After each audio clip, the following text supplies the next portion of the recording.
Shalom, saudara-saudara yang dikasih Tuhan. Saat ini saya rindu membagikan renungan firman Tuhan untuk memberkati kita semua, diambil di dalam Kejadian pasal yang ke-7 ayat pertama dan yang kedua, berkata demikian.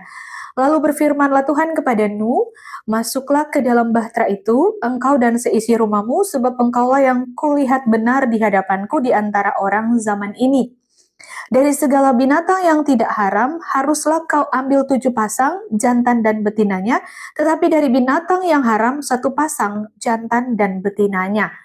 Firman Tuhan pada hari ini mengajarkan kepada kita bagaimana kita menjadi seorang pemimpin seperti Tuhan yang punya jiwa kepemimpinan, bukan jiwa bosi yang hanya tahu menyuruh tapi tidak membantu.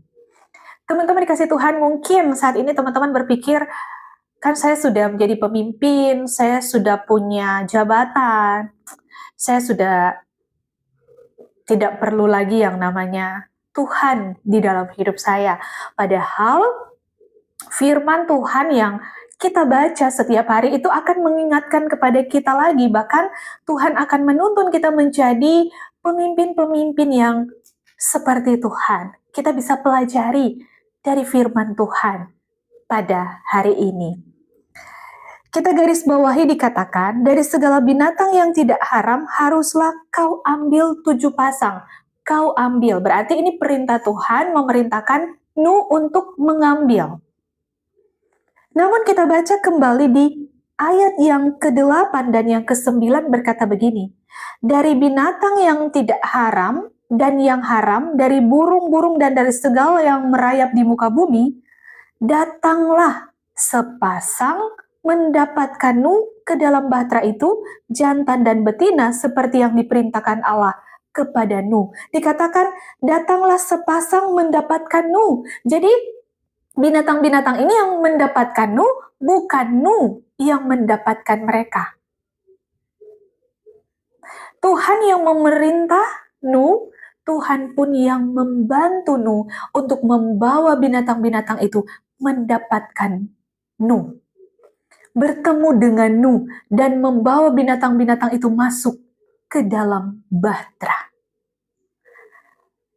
Ketika Nuh melakukan apa yang diperintahkan Tuhan, maka Tuhan pun mengerjakan apa yang ingin Tuhan kerjakan dalam hidup Nuh. Tuhan memerintahkan Nuh untuk mengambil sepasang demi sepasang binatang-binatang itu. Tapi kita baca di ayat 8, binatang-binatang itu mendapatkan Nuh, bukan Nuh yang mendapatkan binatang-binatang itu.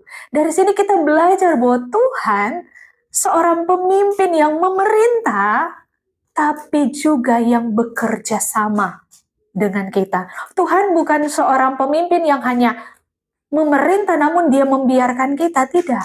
Ketika Tuhan memiliki tujuan hidup di dalam hidup kita ini, maka Dia yang akan memperlengkapi kita, Dia yang akan menolong kita, Dia yang akan membantu kita. Untuk itu, ketika kita menjadi pemimpin dalam suatu perusahaan, pemimpin di dalam keluarga, sebagai kepala keluarga, sebagai ibu rumah tangga, kita harus membaca firman Tuhan, sehingga firman Tuhan ini akan mewahyukan sebagai seorang pemimpin, bahkan memimpin diri kita untuk membangun hubungan dengan Allah. Karena di zaman ini, sama seperti zaman Nuh, tapi Nuh, dia diselamatkan karena kasih karunia, karena dia bergaul dengan Tuhan. Kita pun diselamatkan karena kasih karunia, kita bergaul karib dengan Tuhan.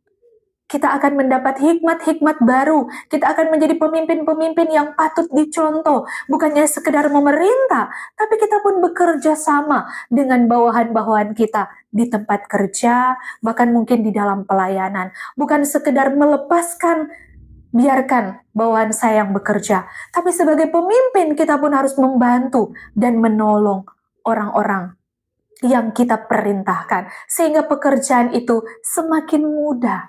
Itulah Tuhan kita. Tidakkah kita bersyukur kita punya Tuhan seperti Tuhan yang mau membantu kita, menolong kita, memberi kekuatan bagi kita, memampukan kita mengerjakan sesuatu yang Dia perintahkan.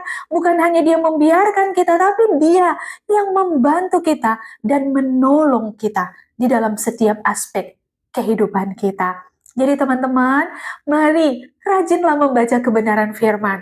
Karena di balik firman Tuhan yang ajaib ini begitu banyak hikmat yang akan membantu kita melalui setiap proses kehidupan. Sehingga nama Tuhan yang dipermuliakan. Jika kita menyembah Tuhan yang mempunyai karakter seperti ini, kita pun akan menjadi karakter seperti Tuhan. Kita akan belajar, kita akan mengerti, oh Tuhan itu seperti ini. Kita pun akan belajar sama seperti Tuhan. Sehingga kita dapat dicontoh oleh orang yang lain dan nama Tuhan dipermuliakan di dalam kehidupan kita. Bukan malah dihujat. Jadi firman Tuhan ini akan membentuk hidup kita semakin hari semakin serupa dan segambar dengan Tuhan. Jadi marilah bergaul kariblah dengan Tuhan, maka Dia akan menuntun kita memasuki rencananya yang ajaib yang tidak pernah kita pikirkan, tapi telah Dia sediakan bagi orang-orang yang mau bergaul dan mengasihi Dia. Shalom dan God bless you.